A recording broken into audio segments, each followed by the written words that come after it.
अस्सलामुअलैकुम नाजरीन कराम, नई वीडियो में आपको खुश आमदीद कहते हैं। फैसला साज बहुत बड़ी गलती कर गए हैं और अब बंद कमरों में पछता रहे हैं। जैसे चिराग रगड़ने से जिन नहीं निकल आता, ऐसे इन्होंने एक सोए हुए जिन को जगा दिया है। 9 मई 2023 के बाद तहरीक इंसाफ को जिस तरह दबाया गया, परसों की प्रेस कॉन्फ्रेंस ने उस डरे हुए, सहमे हुए, घबराए हुए जिन को एक नई जिंदगी अता कर दी है। आपके सामने तमाम तर तफसीलात रखता हूँ।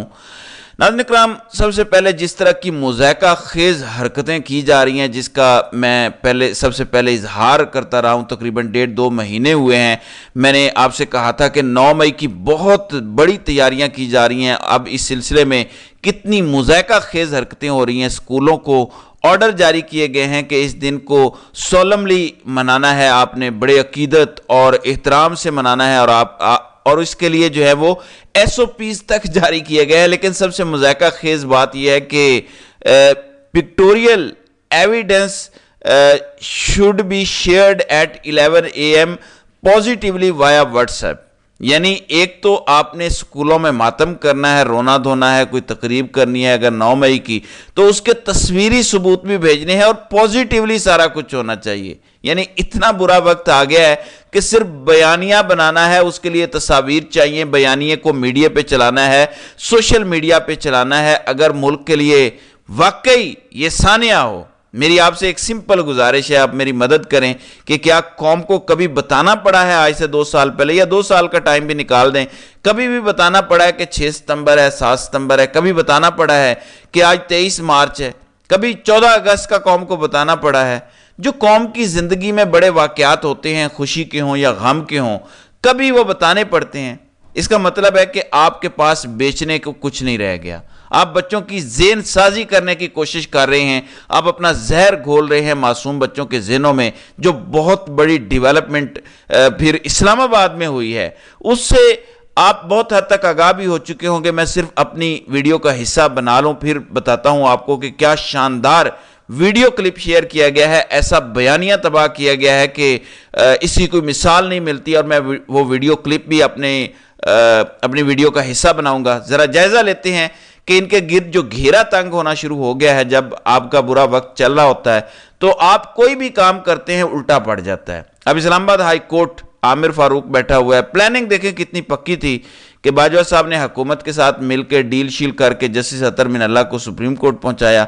आमिर फारूक इस्लामाबाद हाई कोर्ट के चीफ जस्टिस बने। उधर बंदयाल साहब वैसे ही लेट चुके थे, काजी साहब ने आना था। क्या परफेक्ट प्लानिंग थी।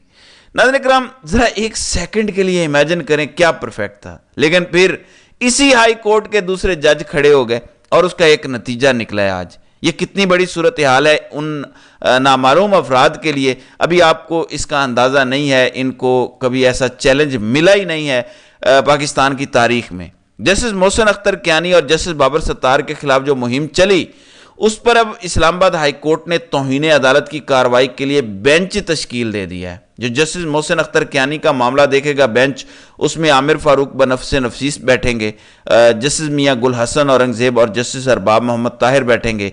जबकि जस्टिस बाबर सत्तार के खत पर मोहसिन अख्तर कियानी, जस्टिस तारिक महमूद जहांगीरी और जस्टिस एजाज इसहाक खान बैठेंगे। ये लार्जर बेंच हैं। और ये जो दूसरा बेंच बना है जस्टिस बाबर सत्तार के मामले में, मजे तो अब आएंगे माइया।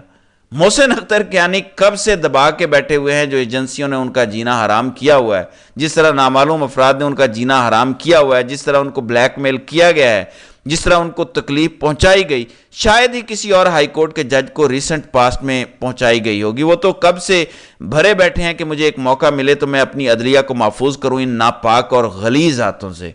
दूसरे बेंच का तो मैं कुछ कह नहीं सकता कि मियाँ गुल हसन औरंगजेब और अरबाब मोहम्मद ताहिर साहब किस हद तक जाएंगे। अरबाब मोहम्मद ताहिर से उम्मीद तो अच्छी है कि वो इस पर स्टैंड लेंगे।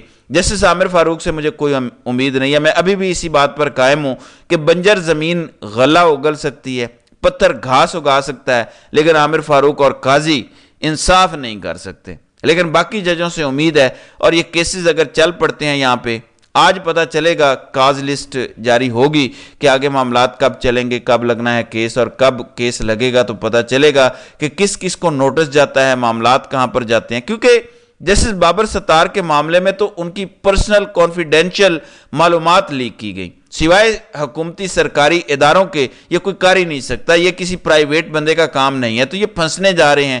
ان کو کچھ بیوروکریٹس کو شاید لٹکانا پڑے گا، قربانی کا بکرا بنانا پڑے گا، کچھ ہوگا، لیکن یہاں پہ بلی چڑھیں گے۔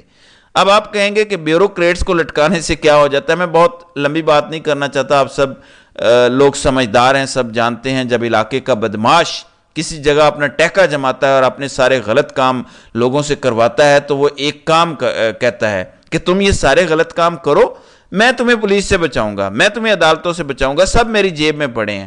ہمارے پاکستان میں بھی جو علاقے کا بدماش ہے وہ سب سے غلط کام یہی کہہ کے کروا رہا ہے کہ تم دبا کے غلط کام کرو، تمہیں کوئی ٹچ نہیں کر سکتا۔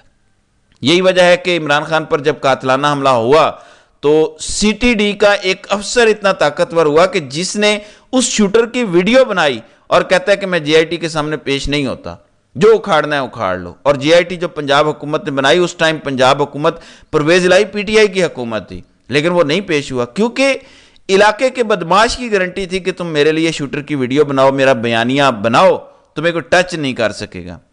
لیکن ناظرین کرام، یہ خوف کا طلسم ختم ہوتا جا رہا ہے، طلسم ٹوٹ چکا ہے۔ یہ جو 100 سال سے ایک سویا ہوا محل تھا یہ جاگ اٹھا ہے۔ ایک ایسا شہزادہ عمران خان کی صورت میں آیا ہے جس نے پورے محل کو جگا دیا ہے، اور ججز اگر اور کچھ نہیں کرتے، بیوروکریسی کو ہی لٹکا دیتے ہیں، تو اس کے بعد بیوروکریسی کے لیے بھی ان کے ناجائز ناپاک غلیظ گھٹیا کام کرنا بڑا مشکل ہو جائے گا، کیونکہ پھر وہ علاقے کے گنڈے کو کہیں گے کہ بھائی تم نے ہمیں گارنٹی دی تھی کہ تم ہمیں بچاؤ گے، لیکن آپ تو ہمیں نہیں بچا پائے، ہماری نوکریاں گئیں، یا ہم جیلوں میں گئے، یا ہمیں جرمانے ہوئے، کچھ تو ہوا، اور ذلیل علیحدہ ہوں گے۔